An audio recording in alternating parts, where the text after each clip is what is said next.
Bonjour à tous, merci de nous recevoir, bonjour. Bienvenue dans Toute une histoire. Mes invités d'aujourd'hui vont lever le voile sur un secret bien gardé, la sexualité cachée des mères de famille. Elles ont une vie d'épouse, de maman, mais rêvent secrètement d'autre chose, réveiller la femme qui sommeille en chacune d'elles et que visiblement tout le monde a oublié autour d'elle. Car la chaleur du foyer familial ne suffit pas toujours à éteindre l'ennui, loin de là, et à raviver le feu des désirs non plus. Corinne en a tiré des conclusions qui ont surpris tout son petit monde. Après 20 ans de bons et loyaux services auprès de son mari et de ses 3 enfants, elle étouffait dans sa routine et ne se reconnaissait plus. Pour s'évader, elle a pris un amant, ça va ? Très bien, merci. Elle a fait en sorte que son mari le découvre. Aujourd'hui, dit-elle, elle vit enfin pleinement. Regardez. Donc on va aller emmener le gâteau pour ce soir dans la salle de restaurant qui auparavant était la salle du gîte. Un gîte à l'ambiance chaleureuse, à la décoration très soignée. C'est un samedi soir à Henambienne, petit village des Côtes-d'Armor en Bretagne. Corinne, mère de 3 enfants, se prépare à recevoir ses clients pour une soirée qui promet d'être longue et se terminera certainement au premier étage. Donc voilà, la salle de jeu. Enfin, ce qui était auparavant, lorsque j'avais des gîtes traditionnels, une salle de jeu. Donc vous avez une partie africaine, comme ici, donc avec un aménagement où la panthère se prélasse. Mais il n'y aura pas que la panthère à se prélasser, sûrement ce soir. Donc j'ai un autre petit coin câlin à thème. Donc celui-ci, c'est peut-être mon préféré. Donc avec les dieux de l'amour qui veillent aux ébats. Et puis pour ceux qui manqueraient d'imagination, ils ont quelques petites gravures du Kamasutra. Bienvenue au Gîte Coquin, autrement dit le club libertin que Corinne anime maintenant depuis presque 2 ans. À 49 ans, cette mère de famille a trouvé dans cette activité professionnelle un peu culottée l'épanouissement qu'elle a tant cherché pendant des années. Je me suis mariée, j'avais à peine 20 ans. J'avais rencontré mon mari, j'avais 16 ans et demi. J'avais surtout envie d'avoir des enfants et un homme avec qui les élever et sur lequel je pouvais compter. Tout de suite, le mariage, pour moi, ça a été des responsabilités. Tu calques 20 ans de ta vie pour tes enfants, pour ta famille, un petit peu beaucoup à leur service, leur confort, la vie de famille. J'avais été élevée dans cet esprit-là, puis c'était mon désir. Sophie, Steve et Gaëtan grandissent sereinement. Mais pendant toutes ces années, Corinne s'oublie et vit de plus en plus mal son rôle de mère et d'épouse dévouée. Quand je me vois sur ces photos, je me dis, t'es pas... Je me sentais pas femme, quoi. Je me sentais plutôt une gentille bonne femme, on va dire, quoi. Qui passe son temps à préparer des petits plats pour tout le monde, à essayer de faire plaisir, à pas penser à elle. J'étais pas épanouie à 100%. Non, j'avais des manques. Je mettais pas forcément un nom dessus. J'avais des manques, j'avais des désirs. Et puis tout ça, ça a mis des années à mûrir. C'est vrai qu'à plusieurs reprises, j'ai menacé. J'ai dit, un jour, je fiche le camp, je vais vous laisser, vous allez voir, j'en ai marre d'être votre boniche. Si vous poussez le bouchon un peu trop loin, ça va arriver. Alors le jour où j'ai décidé qu'il fallait que je prenne ma vie en main, j'ai carrément pris un amant et puis au revoir la mère de famille, t'as fait ton boulot, t'as fait ton devoir de maman et puis allez hop, youpi, t'as fait ce qu'il fallait, allez t'as ton diplôme de liberté on va dire. Corinne fait en sorte que son mari découvre son infidélité. Le couple se sépare. Elle a fait un choix, celui de vivre pleinement sa vie de femme et d'être enfin à l'écoute de ses vrais désirs. Après la séparation avec mon mari, j'ai eu envie de m'éclater au maximum. Peut-être l'adolescence que j'avais pas vécue. Donc ça a été un an de folie de mon corps. J'ai eu pas mal d'aventures, j'ai fait beaucoup de rencontres. Je peux pas dire que je rencontrais un homme différent tous les jours, mais presque. C'était une libération complète.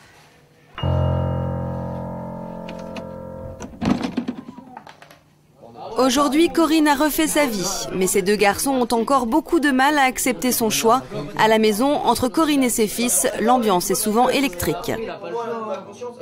C'est pas avec gaieté de cœur que moi, pour vivre ce que j'avais envie de vivre, je sais très bien que j'avais fait du mal à votre père. Et c'est bien pour ça que ça a été très long à cracher le morceau aussi. Quand on se marie et qu'on fait une promesse, pour moi, faut respecter la promesse ou sinon on se marie pas à la limite. Si on n'est pas capable de respecter ses promesses, on se marie pas. À la limite, t'aurais divorcé avant. Là, je m'en fous, mais non. Avant quoi? Avant d'avoir trompé papa. Voilà, c'est ça. C'était peut-être sous-jacent depuis longtemps. Bah, Parce qu'on en a dû discuté divorcer avec... depuis longtemps. Ben non, parce que moi, je voulais tenir à mon mariage, et puis je voulais fonder une famille, et puis vous avez été tous les trois désirés, je voulais mes enfants, je voulais m'occuper de mes enfants, je voulais avoir une vie de famille, voilà. Mais Et tu t'es pas dit que femme. plus de temps vous resterez ensemble, plus ça lui ferait du mal, non? C'est clair. Une femme, par amour, elle est capable de faire beaucoup plus de choses et abstraction d'elle-même qu'un homme. Donc il y a beaucoup de femmes qui vont pas jusqu'au bout de leur désir parce qu'elles aiment et qu'elles se sacrifient, entre guillemets, dans le mariage. Quelle histoire, Corinne, hein? Vous avez du mal à réaliser que c'est la vôtre? Oui, ça fait drôle de se voir comme ça. Oui. On va entendre votre fille tout à l'heure qui est plus indulgente que vos deux fils qui sont un peu durs, hein? Très dur, oui. Les mots sont durs, hein? Oui, ils font pas de cadeaux, non. Non, ils n'ont jamais admis la séparation de leur papa, ils n'ont jamais admis que j'ai des aventures. Quel âge ont-ils, ces deux grands garçons? Alors, le plus jeune va avoir 20 ans dans quelques jours, le deuxième, 22 ans et demi. Ma fille Ça évoluera présente. avec l'âge. Et votre fille? Ma fille, 25 ans, 25 passée. ans. Mère Dur, de hein. famille, elle aussi.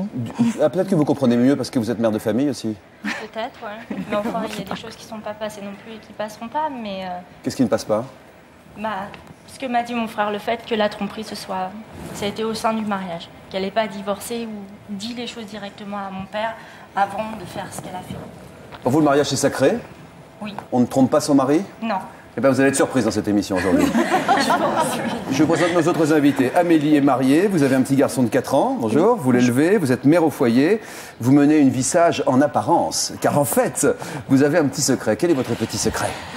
Je suis animatrice sur un réseau de téléphone rose. Avec cette voix-là? Oui, C'est pour ça que je demandais si on s'était déjà parlé au téléphone. mais non, Je pense que je m'en souviendrai. je pense aussi. Vous faites ça à la maison? Oui, Depuis combien de temps maintenant? depuis le mois de février. Combien de personnes, de clients, combien d'hommes avec qui vous parlez? Vous êtes payé pour ça, je précise. Oui, évidemment. je suis payée. C'est un métier. Je compte pas, les hommes. Ouais. Vous avez l'impression de tromper votre mari en faisant Non. ça? Il prête volontiers, non pas sa femme, mais la voix de sa femme? Oui. Oui, il en est même fier. Pourquoi fier? Je vais être crue. Je fais bander les hommes, mais c'est lui qui m'a dans son lit. Oh, c'était pas tout à fait, c'était pas trop cru. C'était pas complètement cuit non plus, pour tout vous dire. Sylvie est également notre invitée. Bonjour Sylvie. Après 15 ans de mariage, vous avez fini par vous ennuyer dans votre rôle de mère au foyer, comme dans la fameuse série américaine. Votre mari partait tôt le matin, il rentrait tard le soir. Pour passer le temps, vous avez rencontré un couple d'amis. Oui. Votre couple a rencontré un couple d'amis. Et que s'est-il passé? Eh bien, en fait, mon ami est devenu mon amant. Et en fait, tout a basculé, quoi. En fait, je suis tombée amoureuse. Et ma vie de mère au foyer est devenue une vie de maîtresse. Et ensuite, mon mari l'a appris et tout a basculé, quoi. Combien de temps vous êtes restée avec cet homme en tant que maîtresse? 2 ans. Ah oui, 2 quand ans. même. 2 Ouais. ans à 2 aimer ans 2 en hommes cachette, presque, ouais. vous nous avez dit. Ouais. On peut aimer 2 hommes en même temps? Non, enfin, je pense que c'était pas vraiment de l'amour, en fait. C'était de la présence, c'était de la chaleur humaine, parce que j'avais l'impression qu'avec mon mari, je devenais transparente. Je n'existais plus, j'étais une maman au foyer. Le buffet, la télé, ma Voilà. femme, le canapé. On rentre le soir, on mange, on se Le chien. couche. Besoin de piment et d'exister, de se Et sentir exister. Et aujourd'hui, vous regrettez totalement. Complètement. On verra ça avec nos différents invités. André, bonjour. Bonjour. Bienvenue. Lorsque vous étiez célibataire, c'est pas d'hier, vous avez partagé le lit de nombreuses femmes mariées. Vous nous apporterez votre regard d'amant de femme mariée, ce qu'elle cherchait auprès de vous, ce que vous cherchiez ou trouviez auprès d'elle, comment parfois elle s'attachait à vous, ou comment parfois c'est vous qui vous attachiez à elle et que vous n'avez jamais vraiment réussi à vous rencontrer complètement, tout en profitant quand même pas mal de ces relations. Oui, je resterai sur quelques femmes mariées, Oui. nombreuses. D'accord. Juste un bémol. Sophie est également avec nous. Bonjour Sophie. Bonjour. Comment vous sentez-vous? Vous êtes là. Sophie, alors moi j'ai eu la chance de vous voir en coulisses. C'est une femme remarquablement belle avec des yeux merveilleux. Là vous baissez la tête, vous vous cachez tant que vous pouvez pour pas qu'on puisse vous identifier. Vous êtes mariée, Oui. vous avez des enfants, je précise, et vous avez des amants. Voilà. Qui est au courant de vos aventures extra-conjugales à part moi? Personne, quelques amis intimes. Ça fait combien de temps que cela dure? 5 ans, Combien de temps que vous êtes mariée? peut-être 20 ans. Plus de 20 ans.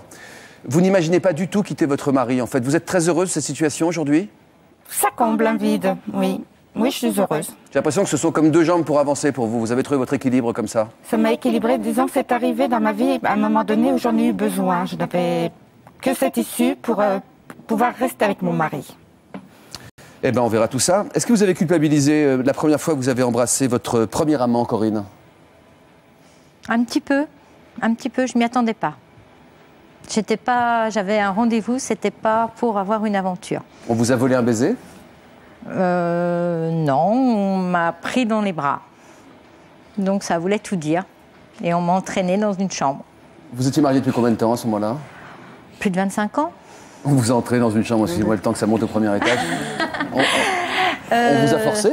Non, c'était un rendez-vous pour discuter pour une éventuelle carrière pour mon fils. Et puis, donc, on avait rendez-vous dans un café. J'ai été dans ce café. Quand j'ai franchi la porte, il s'était décrit comme ayant 30 ans et qu'il aurait un pull beige, blanc. Quand j'ai franchi la porte, je me suis dit « Ah, ben, il est pas mal celui-là, mais bon, c'est pas du mouron pour ton chat, quoi. » Bon, voilà, je suis rentrée et puis on a discuté et puis il m'a dit « Bon, ben, on peut aller boire un verre chez moi. » Et puis voilà, et puis quand j'ai été chez lui, il m'a pris dans ses bras, il m'a entraînée dans sa chambre. Vous aviez envisagé de prendre un amant d'ici là? Non. Non, j'avais pas envisagé de prendre un amant à ce moment-là. Vous avez été surprise de vous-même, de votre comportement? Oui. Ouais. Ouais. Alors Patricia Delay est avec nous, elle a écrit Fidèle, pas fidèle, bonjour. Vous nous dites que en fait, les femmes culpabilisent beaucoup généralement quand elles trompent leur mari. Alors ça dépend, si leur mari est gentil avec elle, elle culpabilise beaucoup, et puis s'il a été désagréable, elles se disent bien fait pour lui. C'est un peu une culpabilité en dents de scie, ça dépend des moments. Vous étiez de quel côté de la culpabilité, Corinne? Un jour, bien fait pour lui, et puis un autre jour, je culpabilisais. Qu'est-ce qu'il vous avait fait, ou plutôt qu'est-ce qu'il ne vous avait pas fait? Des fois, il ne m'entendait pas. Quand je faisais des appels au secours, il ne voulait pas l'entendre. Donc, des fois, j'avais envie de lui mettre la réalité en face, quoi, de mes désirs, de ce qu'il ne voulait pas entendre. Il n'y avait pas forcément d'absence de dialogue. Tout était sur les enfants. Donc mon mari, quand il était absent pratiquement toute la semaine, et quand il revenait, c'était Steve a fait ci, Gaëtan a fait ça, donc il dit il y en a marre, quoi. Donc nos enfants nous ont un petit peu accaparé de notre temps, et c'est vrai qu'on ne pouvait pas forcément se retrouver tous les deux. En tant que femme, en tout cas, vous n'avez plus l'impression d'exister, si j'ai bien compris. C'était la mère de famille qui était pour l'éducation des enfants. Oui, la plupart du temps. S'il avait répondu à vos appels au secours, comme vous dites, est-ce que vous seriez resté avec lui? Est-ce que vous l'auriez trompé quand même? Je pense que je serais restée avec lui, mais je pense que je l'aurais trompé discrètement. Parce que je voulais me sentir femme. Vous l'avez trompé discrètement au début? J'ai pas mis ça 15 jours, 3 semaines. C'est un grand pas à franchir de tromper son mari quand on est avec lui depuis plus de 15 ans? Ah oui, c'est pas... ça s'est fait par hasard. Et après, je pense que, justement, je l'ai trompé une fois, mais alors après, je compte plus. C'est la première fois qu'il a plus dur? Voilà. D'accord. Oui, parce qu'en fin de compte, c'était peut-être me déculpabiliser, de dire je t'ai pas trompée pour une personne. Je t'ai pas trompée parce que je suis amoureuse de quelqu'un d'autre. Vous l'avez trompé pour votre plaisir? Voilà. Vous avez décidé de prendre votre plaisir? Oui. Vous aviez l'impression de décider enfin quelque chose, presque? J'ai l'impression de devenir égoïste. C'est bien ça, de devenir égoïste? Sophie? Parfois, ça fait du bien. Je ne répondrai pas à cette question, parce que non. Vous n'êtes pas d'accord là-dessus? Non. Votre maman s'exprime en disant qu'elle a eu l'impression qu'elle faisait un peu partie des meubles, que ses enfants ou son mari ne la voyaient que comme une mère de famille et plus du tout comme une femme. Or, une femme a besoin de se sentir être une femme, et je pense que vous savez de quoi je parle. Oui, mais concernant mon père, je ne sais pas, je ne suis pas lui, donc je ne peux pas parler pour lui. Moi, ma mère, je la vois comme ma mère. Oui, c'est pas une femme, c'est ma mère. Comme beaucoup d'enfants, je pense. Et voilà. C'est que vous n'acceptez pas l'idée qu'elle ait des relations amoureuses? Vous ne voulez pas le savoir, si je préfère? Si, je le savais qu'elle avait des relations avec mon père, mais extra-conjugales, non. Oui, extra-conjugales, je voulais dire. Non. Une romance, ça se fait pas. Qu'elle tombe amoureuse de quelqu'un, ça ne se fait pas? Non, comment dire ça, c'est pas bien, je sais pas, c'est un manque de principe, non. Qu'est-ce qui vous fait mal au cœur? C'est pour votre père? Oui. Moi, j'ai vu mon père dépressif, au bord du suicide, pas bien du tout, je suis désolée. C'est surtout ça qui m'a fait mal. Comment va-t-il, votre mari, aujourd'hui? Il a une amie. Je pense qu'il va bien maintenant. Ça fait combien de temps que vous êtes séparés? Ça fait 3 ans. Est-ce que vous regrettez parfois? Je regrette le mal que j'ai fait, oui. Mais je regrette pas ma vie de maintenant, non. Je regrette de lui avoir fait du mal. Et vous ne regrettez pas d'avoir changé de vie? Non, je regrette pas d'avoir changé de vie. Qu'est-ce que vous en pensez, Sophie? Quand je les vois toutes les deux, oui, je pense qu'il y a eu beaucoup de mal, mais sa fille pleure, je comprends. Mais la maman a pleuré, je comprends, c'est pourquoi. Parce qu'elle a trouvé enfin son bonheur. Et sa fille, je pense qu'il faut qu'elle lui pardonne et qu'elle comprenne. Parce que c'est très dur, quand on est une bonne mère, de faire un choix comme elle a fait, sa maman. Ça, vous comprenez? J'ai pas dit le contraire, non. Mais c'est la façon dont ça s'est fait? C'est la façon dont ça s'est fait qui m'a déplu. Plus la façon. La façon, le moment. Le fait qu'il ait trouvé le texto, que votre maman lui ait pas dit en face, le fait que c'était. Le fait qu'elle n'ait pas été vers lui en lui disant les choses, parce que ma mère est quelqu'un d'assez franc généralement et qui dit les choses directement. Et là, ça s'est fait en biaisant. Pourquoi vous n'avez pas fait ça? Pourquoi vous ne lui avez pas dit directement les choses? Parce que j'étais pas sûre de moi, j'étais pas sûre de vouloir casser quelque chose. J'étais pas sûre de vouloir casser mon mariage. Oui, je sais, c'est paradoxal, hein? Vous êtes d'accord? Très paradoxal. C'est ambigu. Oui. Parce que vous avez comme laissé traîner le portable avec votre texto à l'intérieur. Oui. C'était pour qu'il le trouve. Parce que j'étais trop mal de mentir. André, qu'est-ce que vous comprenez des sentiments ambigus de Corinne par rapport à sa propre histoire? Il y a certaines contradictions déjà dans la femme elle-même. On peut aimer de façon différente. Et puis, dans cette relation-là, être complètement différente que ce qu'on est avec son mari, rechercher autre chose. Vous l'avez vu ça? Vous l'avez constaté ça? Oui, se révéler différente. Le mari n'imaginerait pas que sa femme puisse être comme ça? Tout à fait. Et en fait, c'est dommage parce que ce qu'il faudrait, c'est une communication beaucoup plus en aval dans le cadre du mariage. Mais j'imagine que quand vous relaissiez les femmes repartir dans leur foyer, elles étaient remontées comme des coucous et que c'était la fête dans la maison, non? Non, mais c'est... ça peut arriver, madame, n'est-ce pas? Mais oui, mais c'est... On parlait très peu, évidemment, de leur couple, mais c'est arrivé parce que moi, en ce qui me concerne, je suis quelqu'un de très sensible. J'ai été marié et j'aurais pas voulu que ça m'arrive. Et les personnes que j'ai pu rencontrer, il fallait en tous les cas qu'on discute et on se retrouvait dans un côté spirituel. On était en face sur pas mal de choses. Et dans mes yeux, apparemment... d'après ce qu'elles m'ont dit, et trouver le côté femme qu'elle n'avait plus à la maison. Oui, alors j'insiste sur le fait que femme, c'est donc pas seulement sexualité, évidemment, c'est aussi le fait d'être écouté. Il y a beaucoup de femmes qui nous ont dit en préparant cette émission, l'écoute est importante. Ça manque de dialogue, ça manque de vrai dialogue. On a des impressions de dialogue, mais pas un vrai dialogue. Oui, parfois. Moi, ce qui me manquait, c'était aussi le jeu de la séduction. Voilà, c'est une forme de dialogue qu'on perd avec le temps, non, n'est-ce pas? Complètement, oui. On ne se sent plus exister, on se sent transparente et on a besoin, effectivement, à un moment donné, de séduire à nouveau. On va raconter votre histoire dans un instant, juste après cette petite coupure, un message de la rédaction qui vous concerne peut-être. Vous faites tout pour que votre enfant soit le meilleur. Votre père ou votre mère est votre coach. Vous en voulez à vos parents de vous avoir mis trop de pression. Pour nous raconter votre histoire, contactez-nous au 01 53 84 30 08 ou connectez-vous sur le site de l'émission. Prochainement dans Toute une histoire, des histoires de mères et de pères qui ont tué leur enfant. Pardon mon bébé, excuse-moi. Je voulais pas te faire du mal. C'est le crime dans l'absolu, j'ai l'impression. Tuer un enfant, c'est en quelque sorte un crime contre l'humanité, puisque c'est notre avenir qui s'éteint si on tue nos enfants. Vous découvrirez l'histoire d'Evelyne. J'ai demandé le divorce, puis quand j'ai reçu cette notification en voyant qu'il avait la garde d'Amandine, j'ai eu peur. À juste titre, son mari empoisonne sa fille dès le premier week-end qu'il passe avec elle. C'est aussi ce qui est arrivé à Christian. Quand on m'a annoncé la mort des 2 enfants, je ne me suis même pas posé la question que ça soit pas vrai.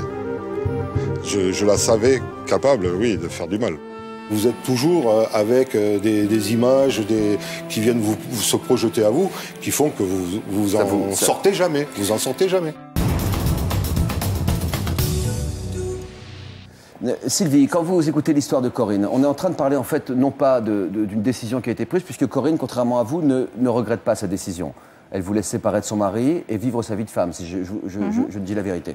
Oui. Ce qui n'a pas été votre cas à vous, puisque vous le regrettez aujourd'hui. Ah oui, complètement, moi, je le regrette. Du haut de votre expérience, sur le calendrier, sur la façon dont il s'y est prise, sur les remarques de sa fille ou de ses enfants qu'on entendait le reportage, qu'est-ce que vous avez à dire? Bah moi, bon, par rapport à sa fille, je comprends très bien la réaction parce que moi, ma fille a eu à peu près la même, donc en étant plus jeune, hein, parce que quand ça s'est passé, mes enfants étaient quand même plus petits. Et donc j'ai attendu en fait que mes enfants soient scolarisés pour vivre une aventure, quoi, puisque bon, les enfants étant à l'école. J'allais dire avant, c'était pas pratique. Bah oui, oui. En plus, bon, on va dire ça comme ça, mais bon, c'est vrai que je me sentais un peu plus libre et j'étais seule, je me sentais seule en fait.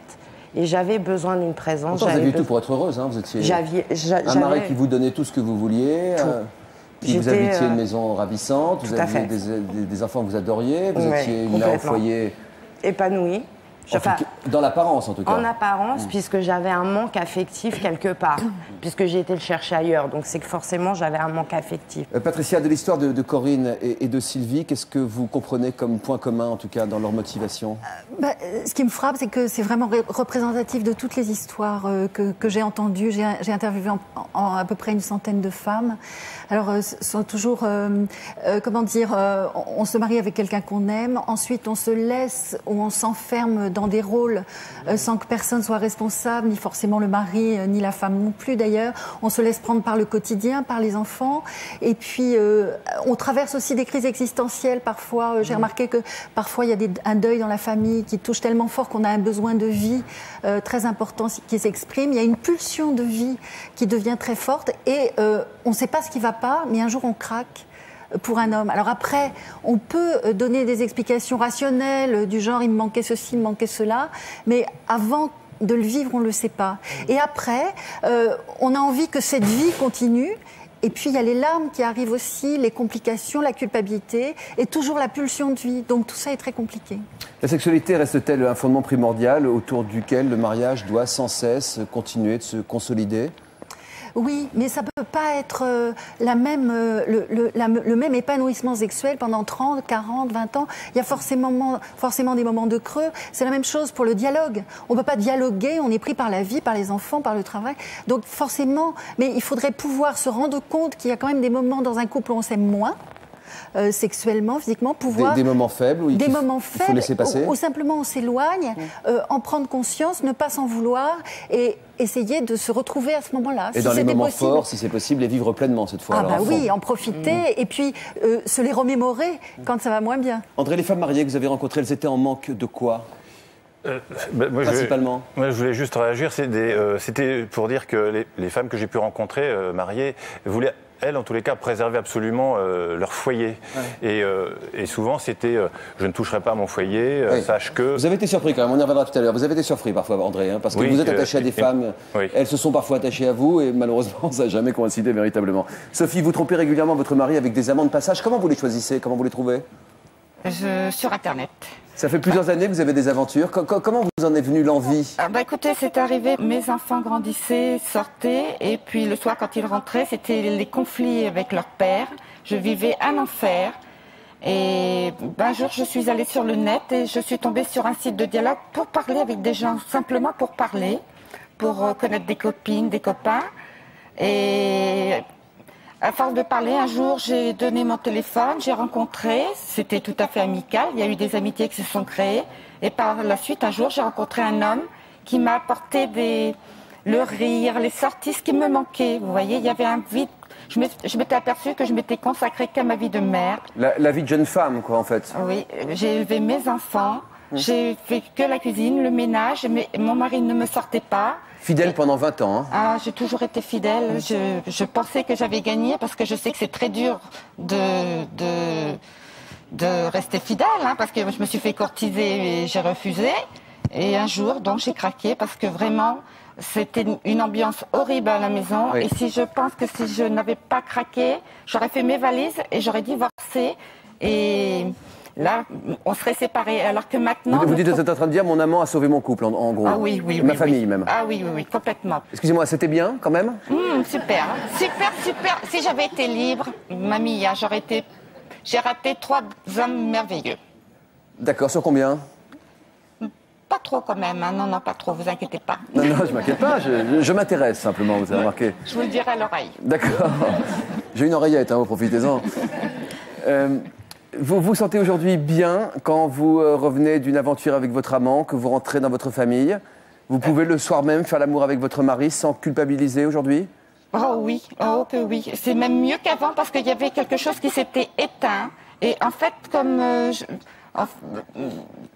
c'était pas un manque sexuel que j'avais avec mon mari, j'étais comblée. Il est très fort pour faire l'amour, c'est un très bon amant. Votre mari? Oui. Ah bon? Et donc les autres, j'avais l'impression d'avoir un manque. Et mon mari, je pense, il comblait le manque. Vous êtes en train de me dire, je vais avec mes amants parce qu'ils me font la cour, et je reste avec mon mari parce qu'il me fait bien l'amour, c'est ça? Voilà. Et puis bon, il est merveilleux aussi, il a des qualités extraordinaires et c'est comme ça que je m'en suis aperçue. J'avais oublié toutes ses qualités. C'est incroyable ça. C'est incroyable. Oui, c'est incroyable, mais c'est vrai. Pourquoi vous le trompez s'il vous fait merveilleusement l'amour? Je le trompe parce que lui ne m'apporte pas les sorties, il ne m'apporte pas ce que les autres m'apportent. Si vous sortez au restaurant, au théâtre, au cinéma... Non, on ne sort pas, on ne bouge pas. Non, mais s'il le faisait... S'il le faisait, j'aurais jamais fait ça. Jamais. Jamais. Je vais faire du bateau. Il y a bien des maris qui nous regardent cet après-midi. Écoutez bien, les messieurs. Non, mais j'allais faire du bateau. Je partais parfois en avion dans la journée. Je rentrais le soir. Vous voyez, j'ai fait des trucs merveilleux. Excusez-moi, on va passer à l'aspect technique de notre dossier. Vous les rencontrez quand et où? Qui? Mon mari? Les amants. Non, votre mari à la maison le soir. Qui, mon mari? Oui, je pense plus à mon mari qu'aux autres. Donc, mes amants, je les ai rencontrés donc, par le net. Oui, mais après, ça se passe quand? Vous travaillez pendant la journée? Oui, je travaille. Vous avez un bon boulot, etc. C'est quoi? C'est du 5 à 7? C'était avec les 35 heures, les heures supplémentaires, on arrive à les récup, les RTT. On arrive à avoir des journées, des après-midi, D'accord. Et puis, voilà. D'accord, très bien. Je vous propose maintenant d'écouter l'histoire, et je vous remercie beaucoup de Sophie, vous restez avec nous, de Sylvie, qui est mariée à un homme qu'il aimait, qui avait une belle situation. Sylvie l'aimait aussi, mais commençait à s'ennuyer dans sa cage dorée. Mon album de mariage, je le regarde quand même assez souvent, ouais. Ça me rappelle les meilleures années de ma vie, quoi, en fait. 13 années de bonheur et d'amour. Des moments que je regrette, en fait. Je vis avec les regrets, en fait. Et aujourd'hui, si je pouvais rembobiner la cassette et dire on fait marche arrière, aujourd'hui, il me demanderait à nouveau de refaire sa vie avec moi, je lui dirais oui tout de suite. Il n'y a pas photo.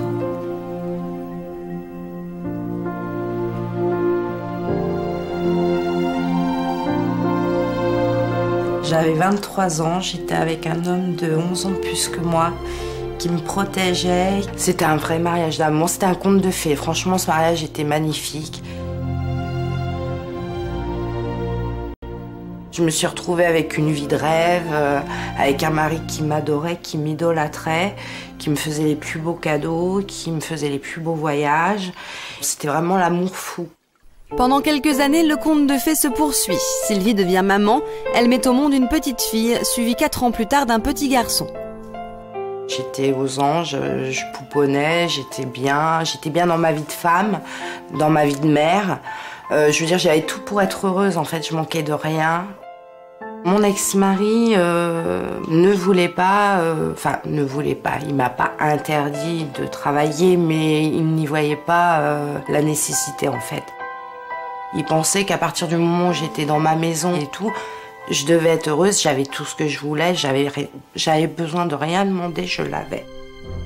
Et puis bon, là, ça commençait un petit peu à gafouiller, parce qu'en fait, mon mari partait tôt le matin, il rentrait tard le soir. C'est là où j'ai commencé un petit peu à sombrer dans la dépression, parce que j'avais plus personne autour de moi, je me suis sentie un peu délaissée.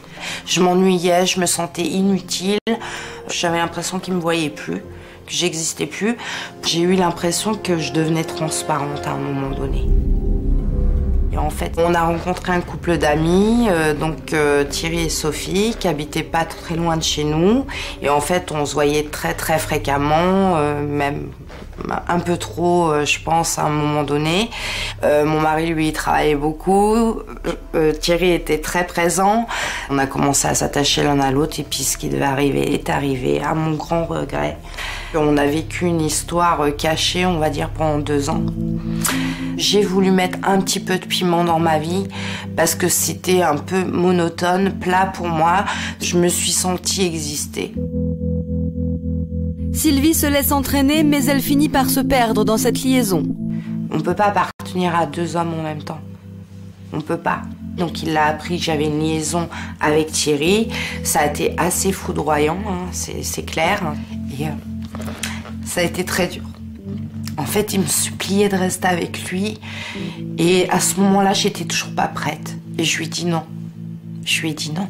Et j'ai tout perdu. J'ai tout perdu. Voilà. Aujourd'hui, Sylvie vit seule dans un petit appartement. Elle voit ses enfants une fois par semaine. C'est son ex-mari qui en a la garde. Donc là, demain, ils arrivent. Ça va être un grand moment de bonheur, comme je les aime. C'est ma bouffée d'oxygène à moi, quoi. C'est ma journée.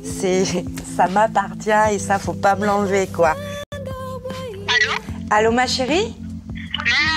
Ça va, mon petit cœur? Oui, super, toi? Ouais, alors raconte ta journée. C'était trop bien. J'ai vu Fiona et tout, on a fait des bêtes de photos et tout. Vraiment, tu vois, j'ai quitté les cours à 10h.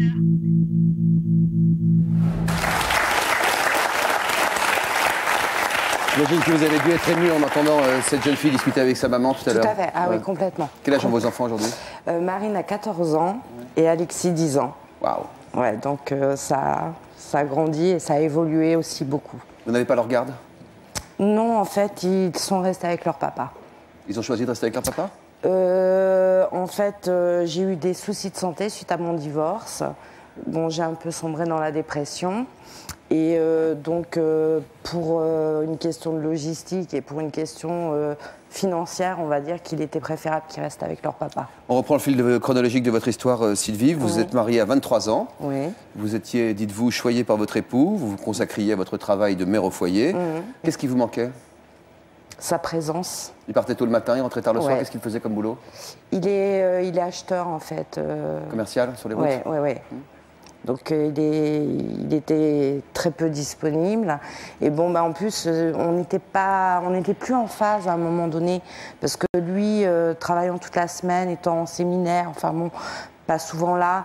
Le week-end, il voulait se poser. Moi, le week-end, je voulais sortir, forcément. Donc il y a un moment où il y a le manque de communication qui s'installe, le fait qu'on soit plus en phase, et ça s'étiole. Et à un moment donné, on a besoin de se sentir à nouveau exister. Et puis entouré, sortir, voilà, ça a été beaucoup dit aujourd'hui. Avoir une vie sociale. Ce que disait le témoignage de tout à l'heure, oui, effectivement aussi, les sorties, se sentir revalorisé par le regard d'un homme. Avoir une vie sociale, surtout quand on a comme travail d'être mère au foyer, c'est d'autant plus important de pouvoir exister à l'extérieur. C'est tout à fait normal, tout à fait compréhensible. Vous avez rencontré un couple de maris, un couple de maris. Non. Un couple d'amis. Ce que je veux par là, c'est que vous avez rencontré des gens avec qui vous pouviez avoir un peu de nouveauté dans votre vie. Cette impression de fraîcheur, de renouveau. Et en fait, moi j'ai rencontré en fait mon ami à la sortie de l'école, tout simplement. Vous voyez, c'est tout à fait banal comme histoire.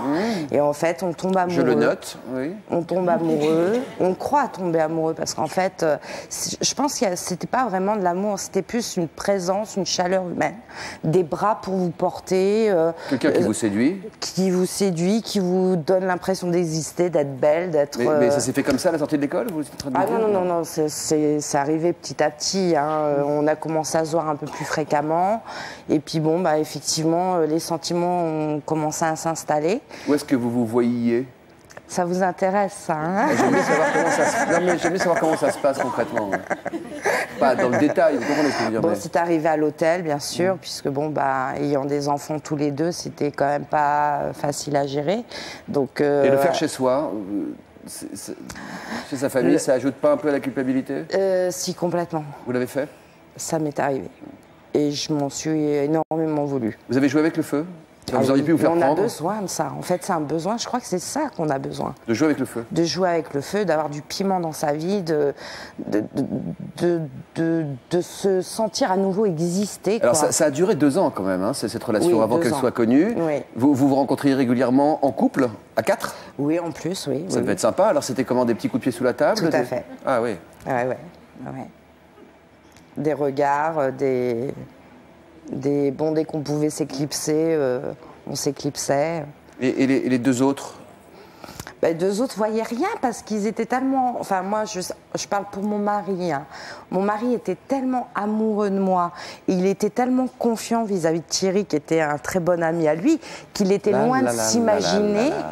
Et ça, si j'ai un conseil à donner à certaines femmes, méfiez-vous de vos des meilleurs amis de vos maris, parce qu'en général...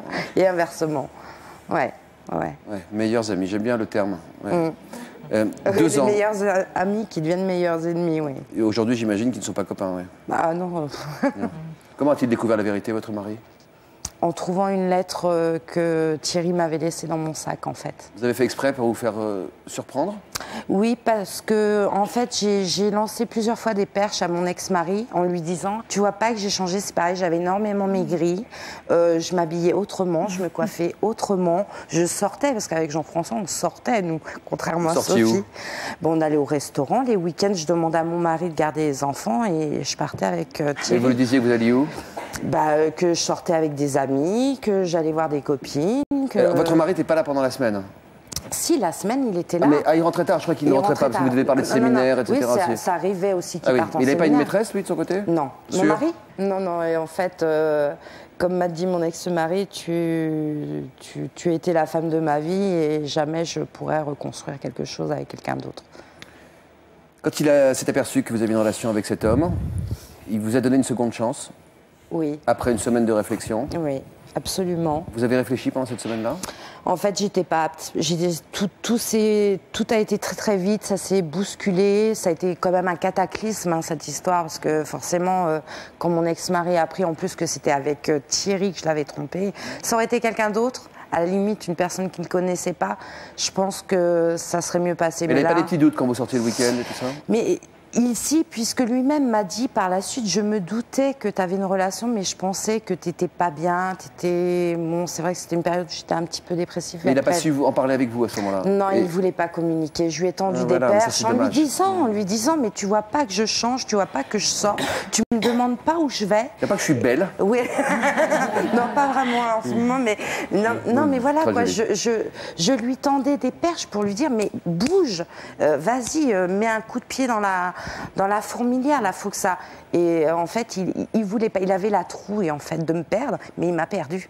Et au bout d'une semaine, vous lui avez dit non, c'est non? Non, parce que moi, je croyais quand même en mon histoire avec Thierry. Vous pensiez qu'il allait laisser sa femme et que vous alliez partir ensemble tous les deux? Oui, il a laissé sa femme, hein, de toute façon, lui aussi. Hein, il a détruit sa famille. En fait, on a aussi, quelque part, détruit de famille, quoi. Sans réussir à en construire une troisième? Et voilà, absolument. Pour rien. Pour rien. Pourquoi ça n'a pas collé entre vous une fois que tout le monde le savait? Parce qu'en fait, quand j'ai eu besoin de lui au moment où ça s'est su, il m'a laissé tomber, quoi. Et après, il a essayé de revenir vers vous? Oui, une fois que j'avais divorcé, une fois que je m'étais installée, une fois que j'avais retrouvé un travail. Et là, c'était non? Ah attendez, non, mais... Et après, vous avez voulu, vous, revenir avec votre mari? Oui. Et c'est lui qui a dit non? Et c'est lui qui m'a dit non. Donc vous avez eu non 2 fois? Voilà, j'ai tout broyé, j'ai tout perdu. Mais vous avez joué avec le feu, est-ce que vous auriez dû jouer avec faire plus attention? Oui. Et en fait, j'aurais même pas dû faire plus attention, j'aurais rien dû faire du tout. Qu'est-ce que vous ressentez pour votre ex-mari aujourd'hui? Beaucoup de respect. Un immense respect. Parce que... et je pense qu'il y a encore de l'amour, c'est clair. Vous êtes encore amoureuse de lui? Oui, je pense, oui. Il le sait? Non. Non. Il le sait maintenant. Qu'est-ce qu'il y a, Patricia?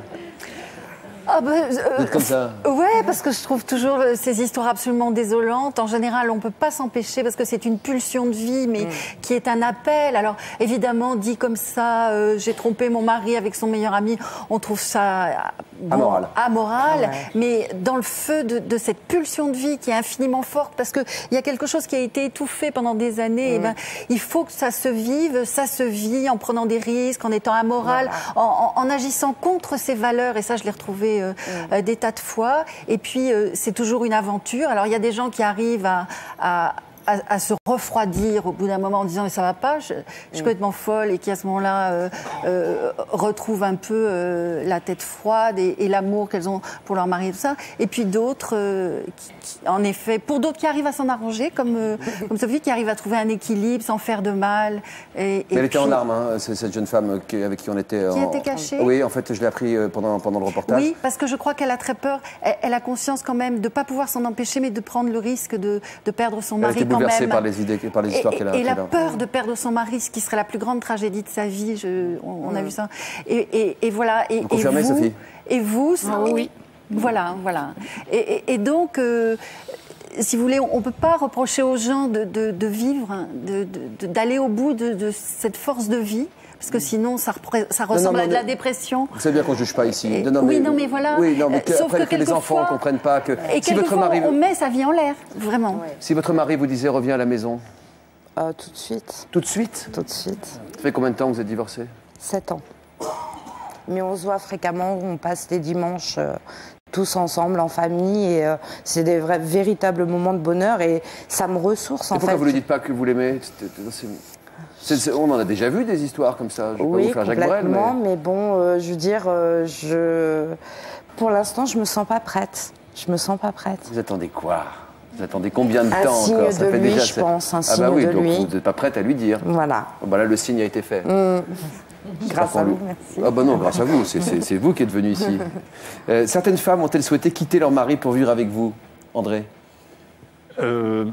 Oui et non, c'est-à-dire que... Elles l'ont envisagé sans le faire? Non, c'est-à-dire qu'il y a eu un cas particulier, parce que c'était des cas très ponctuels, et où ça se passait une fois, 2 fois, voire 3 fois. Et la fois où ça s'est passé un peu plus... sur une période un peu plus longue, là, il y a les sentiments qui sont arrivés. Et donc là, c'est devenu assez... quelque part intenable, parce que de part et d'autre, l'amour s'est petit à petit fait jour. Et du coup... Vous aviez peur qu'elle quitte son mari pour vous? Ou vous le souhaitiez? Quelque part, je le souhaitais, mais c'était pas dit. C'était à un moment donné, il fallait que quelque chose arrive. Alors, soit effectivement quitter son mari, mais stop ou encore? Oui et non, c'est-à-dire qu'au départ, les choses avaient pourtant été claires, mais les sentiments arrivant, moi je commençais à être dans une position assez spéciale parce que je commençais à être jaloux du mari. C'est quand même assez particulier, quoi. Donc il y a des sortes des frustrations, donc des jalousies, et des envies de partager quelque chose que lui partageait. Oui, c'est l'amant qui ne supporte pas que sa maîtresse couche avec son mari. Alors ça, vraiment, ça ne se fait pas. Oui, donc c'était une situation qui devenait... intolérable. Oui. Donc à un moment donné, on a mis un certain temps, mais on a dû arrêter parce que c'était souffrance en fait, alors qu'au départ ça devait être plaisir. Est-ce que la souffrance, vous l'avez aussi rencontrée en vous mettant à la place des maris? Est-ce qu'il y a une once de culpabilité chez vous? Oui, c'est-à-dire que moi j'ai été marié et j'aurais pas voulu que ça m'arrive. Ah, vous étiez marié avant toutes ces aventures? Oui, ça dépend, je ne voudrais pas les situer forcément, oui. mais je me suis toujours mis à la place de l'autre, quelle que soit même une femme, hein, je me mets à sa place. C'est pour ça, d'après moi, qu'elle voyait mon côté sensible et sensitif, qui est vraiment assez exacerbé et vraiment très développé. Et c'est pour ça que c'est important dans un couple, l'écoute, le regard, la complicité qui devient une complicité corporelle. Oui. Et c'est ce qu'apparemment elle trouvait avec moi, et ce qui peut expliquer... Ce qui est assez étrange, c'est que vous ne le portez pas sur vous. Enfin, vous avez l'air d'un homme très, très sérieux, très droit, avec une voix bien timbrée. Oui, mais il ne faut pas que ça soit mal interprété. Moi, j'ai jamais recherché. Il faut savoir de qui on se fie, c'est ça que je veux dire. Non, pas du tout. Hein, jamais. Enfin, il ne faut pas dire Fontaine, je ne parlerai pas ton nom, mais en l'occurrence, il n'y avait pas de but précis. C'était j'étais seul, célibataire, disponible.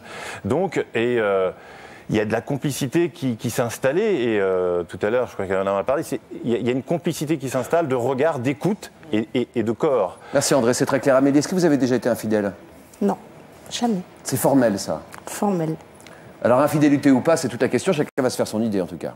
Vous n'avez jamais fait l'amour avec un autre homme que votre mari, d'après ce que vous nous avez dit? Non. Avant mariage. Avant mariage, bien sûr. Oui, après mariage, non. Non, mais vous passez des heures au téléphone avec des inconnus pour des conversations d'ordre strictement privé, regardez.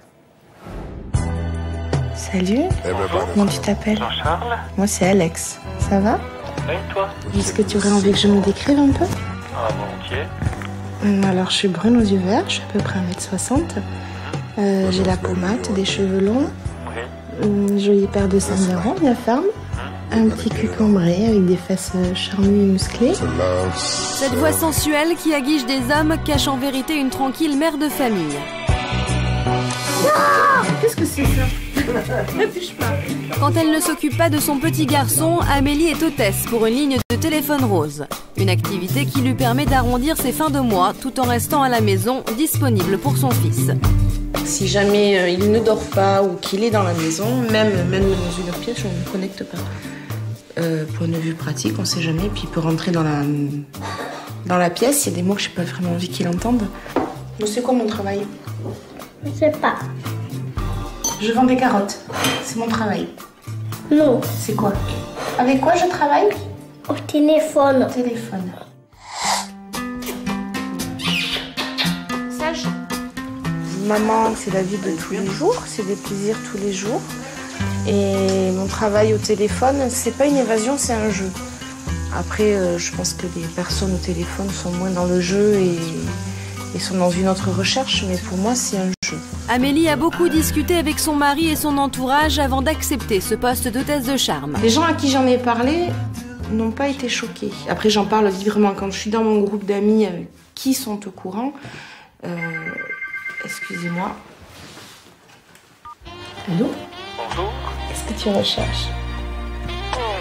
Bon moment. Ah oui. Et pendant qu'Amélie fait durer le plaisir pour 2 € la minute, monsieur vaque à ses occupations. Je suis fier que ma femme plaise à d'autres hommes que moi. Les seules choses qui me gênent, bon, c'est de l'entendre plus ou moins, mais bon, si elle est heureuse comme ça, moi je suis heureux comme ça. Ça a changé pas mal de choses par rapport à ma vie de couple. Bon, elle est plus libérée, elle est plus spontanée. D'un côté, c'est pas plus mal pour moi. Je me permets au niveau sexuel de dire mes attentes, chose que je ne faisais pas. J'étais trop généreuse avant et je suis devenue un peu plus égoïste. Je crois que j'ai compris qu'il fallait être un peu égoïste pour donner du plaisir à l'autre aussi. Ça fait partie de ma vie. Maintenant, ça me manque quand je me connecte pas. Je culpabilise un petit peu, je me dis ouais, bon, j'aurais pu gagner un peu d'argent et puis il y a aussi le truc de rater des coups de fil de gens que j'aime bien, qui m'appellent et avec qui j'ai une vraie relation amicale. Tant que ça me plaît, je continue. Le jour où j'en aurai marre, on verra. Ça entretient le désir dans votre couple, j'ai l'impression. Oui. Oui. Quand vous raccrochez le téléphone... Je suis pas en bois. Après, ce qui se dit m'excite ou ne m'excite pas. Selon. Voilà. Vous arrivez à faire ça de manière anodine, enfin je veux dire en tout cas distanciée. C'est pas moi qui fais. Ah. Non. À qui parle-je? Voilà, non, là vous parlez à Amélie, qui est maman, qui est mariée, mais au téléphone, c'est pas moi. Au téléphone, c'est un pseudo, c'est une description, c'est pas moi non. C'est toujours les mêmes caractéristiques physiques, parce que j'imagine que si vous avez des clients réguliers, il faut que vous soyez cohérente. Oui, ou je les préviens, parce qu'ils ne sont pas dupes. Oui. Les 3/4 savent très bien que je suis rémunérée, savent très bien que je suis peut-être pas brune aux yeux verts, taille mannequin. Et j'ai oublié la question. Non, c'est pas grave. Vous avez apporté la réponse. Bon. On parle de sexualité cachée des mères de famille. Qui le sait autour de vous, ce que vous faites comme boulot? Ma maman, une de mes sœurs, 2, 3, 4 amis très très proches. Votre maman, elle sait exactement ce que vous faites? Parce que là, on n'a pas laissé les passages les plus cochons, hein, vous pensez bien. Oui. Elle découvre par le biais de petits moments de la vie, genre il n'y a pas très longtemps, elle était au téléphone avec moi, elle avait le portable d'une oreille, et de l'autre elle tapait une omelette. Elle était en train de battre une omelette. Tout en écoutant ce que vous... Non, on parlait toutes les deux. Ah oui. Et le bruit qu'elle faisait avec ses œufs qu'elle était en train de battre, je lui ai demandé d'arrêter. Pourquoi? Parce que j'entendais autre chose au téléphone. Tous ne sont pas très discrets. Vous m'avez surprise. Vous êtes une femme pleine de surprises, en fait. Hein. J'ai l'impression que ça plaît bien à votre mari. Oui. Oui. Il prête volontiers, non pas sa femme, mais la voix de sa femme. Oui, ouais. Oui. Il s'y retrouve. C'est peut-être une manière de mettre un peu de piment dans sa vie aussi. Mais justement, là, je me disais... Et en plus, c'est rémunéré.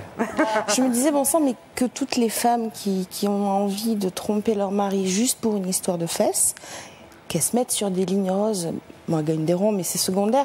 C'est qu'il ou sur le net, mais moi, je trompe pas mon mari. Et les hommes qui m'appellent, il y en a beaucoup qui m'appellent pour ne pas tromper leur femme. Et vous ne les connaissez pas, ces hommes? Non, je ne les connais pas, je ne veux pas les connaître, je veux rien savoir d'eux. Il y en a qui vous appellent régulièrement, mais vous vous attachez pas un petit peu parfois? C'est une amitié qui va s'installer, il y a de moins en moins de sexe qui va être fait, et de plus en plus d'amical. Que vous apporte votre métier? Du piment. Du piment et des relations différentes. Il n'y a pas de jugement, c'est un jeu, c'est vraiment un jeu. J'ai vu une scène comme ça dans un film de Robert Altman, qu'on salue, qui vient de mourir, qui s'appelait Shortcuts. Je pense que vous avez une femme qui est dans la cuisine, avec un bébé dans chaque main, le mari qui était comme ça, qui était interprété par Chris Penn, et cette femme qui racontait des cochonneries extravagantes tout en étant en train de vivre sa vie de famille.